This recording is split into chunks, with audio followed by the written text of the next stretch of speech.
નમસ્કાર મિત્રો, સ્વાગત છે તમારું અમારી ચેનલ ગુજરાત ન્યૂઝમાં।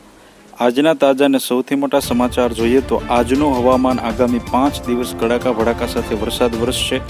વરસાદ ભારેથી અતિભારે વરસાદની આગાહી।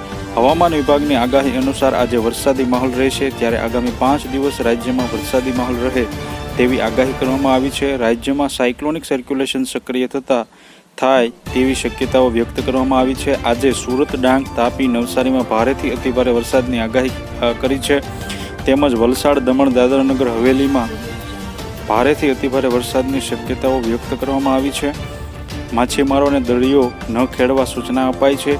આ તરફ નર્મદા, ભરૂચ, આણંદ, અમદાવાદમાં ભારે વરસાદની આગાહી કરવામાં આવી છે। બનાસકાંઠા, સાબરકાંઠા, મહેસાણામાં મેઘમહેર થવાની સંભાવના છે।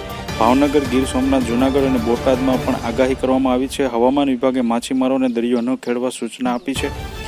રાજ્યમાં કેટલું રહેશે તાપમાન? હવામાન વિભાગની આગાહી અનુસાર આજે અમરેલી, મોરબી, પાટણ, સુરેન્દ્રનગર સહિતના જિલ્લામાં 33 ડિગ્રી મહત્તમ તાપમાન રહે તેવી સંભાવના છે।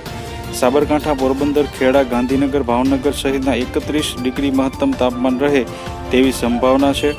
તેમજ આણંદ, અરવલ્લી, ગીર સોમનાથ, મહીસાગર, વડોદરા સહિતના જિલ્લાઓમાં 30 ડિગ્રી મહત્તમ તાપમાન રહે તેવી સંભાવના છે। આથી જો તમે અમારી ચેનલમાં નવા છો તો અમારી ચેનલને સબસ્ક્રાઇબ કરી લેજો, જેથી તમને અમારા નવા વિડીયોની માહિતી મળતી રહે।